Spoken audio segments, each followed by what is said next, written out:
Ẹ káàbọ̀ sórí Tiwantiwa Hood TV níbi tá a ti mú orí wá fún yín lọ́lọ́kọ̀ ọ̀jọ̀kan àsìdè hot ajá balẹ̀. Ẹ má gbàgbé àti subscribe, kẹ́ comment, kẹ́ like, kẹ́ dẹ̀ drop comment inside the comment section. Làbákẹ́ Rarẹ́ la mú wá fún yín movie láti bẹ̀rẹ̀ dópin gbogbo kọ́ sí. Tó bá níyàwó ilé tó ní ṣókò lórí, Làbákẹ́ Rarẹ́ ló ń jẹ́ bẹ́ẹ̀. Ó ya ìyàkúyà, ó fòró ẹ̀mí ọkọ ẹ̀ títí nílùú òyìnbó títí tó ti fi padà wá sí Nàìjíríà kò ti jẹ́ kó rí mú mi. Ó ṣe títí ó bú ìyá ọkọ, ó tún bú ọ̀rẹ́. Ó wá kù bí tó fẹ́ kọjú sí níbi tí wàhálà ẹ̀ ti pọ̀ dé. Ìyá ọkọ ṣàtúbà bèrè pé kò jọ kó wọlé ọmọ tí wà láàrin òun àti ọkọ ẹ̀ kí wọ́n jọ ní ìbáṣepọ̀ tó dán mọ́rán torí fún àǹfààní ọmọ wọn. Ó ṣàtúpadà sọ́dọ̀ ẹ̀, ó máa ń yọ lọ láì jẹ́ kí ìyàwó ilé ẹ̀ mọ̀. Nígbà tí nǹkan tó ń ṣe tuntun máa gùn gẹ́lẹ́ tó ti lóyún fún ẹlẹ́ẹ̀kejì fún ọkọ ẹ̀ tó kọ́lẹ̀ tẹ́lẹ̀ báyìí ló wá mú fóònù ló pè yẹn ò gbé torí pé ó wà nílé, ìyàwó ẹ̀ dẹ̀ wà ń bẹ̀. Bó ṣe pè lẹ́lẹ́kejì ni ìyá ọkọ bá gbé, ìyàwó lòun ò fẹ́ gbé, kó má lọ lòun gbé fóònù ọkọ òun. Bó ṣe bùyálé pè nìyẹn ò ló bẹ̀rẹ̀ sí máa gbé ya ṣépè pé ìyá ọkọ bọ́n fi ta nìyá, ìyá ò ní jèrè ọmọ ẹ̀, oríṣiríṣi nǹkan wáyẹn.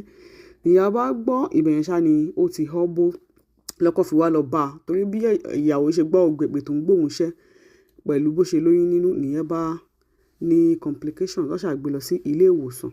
Ilé ìwòsàn lọ sí wá sọ fún mi pé oyún yẹn ti jábọ́. Lọ́kọ bá fi ìbínú lọ fi bá a nílé pé òun kọ́ tọmọtọmọ òun fẹ́ rí mọ́ àwọn ọmọ tó lòun bí ilé tó bí fún wọn àti tó wà nínú ẹ̀yìn òun kọ́ wọn láyé lọ́rùn. Gbóhùn tí kò dóhùn lójú gbóhùn lòun lọmọ lẹ́ẹ̀kínní yẹn gan pàápàá pé òun máa ṣe àyẹ̀wò ẹ̀jẹ̀ láti fi mọ̀ bí òun lòun ní àbó nǹkan lòun ní.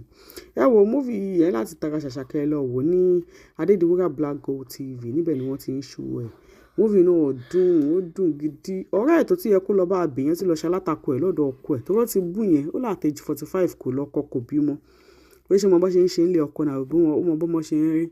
Ìyẹn ni ìbínú tó fi jẹ́ kínú bí yẹn tí yẹn fi lọ sọ fún ìyàwó ilé ọkọ ẹ̀ tó ń fẹ́ tẹ́lẹ̀ pé ọ̀dọ̀ ìyàwó tó kọ̀ yẹn Adediwura ni ó lọ, kò ń ṣe Àbújá ló lọ.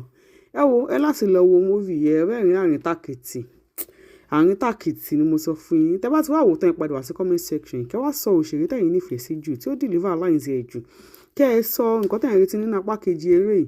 Kẹ́ ẹ dẹ̀ tún fi comment sí pé ẹ ti ṣí ẹ̀ o kẹ́lẹ̀ láǹfààní àti jẹ ẹ̀bùn lórí ìkànnì. Ní jù báyìí lọ lórí Làbákẹ́ Rarẹ́. Ẹ má gbàgbé àti comment, kẹ́ like, kẹ́ share. A máa mú wá fún yín ní ọlọ́kan-ò-jọ̀kan àti the hot ajá balẹ̀. Ó dìgbà, ẹ ṣeun.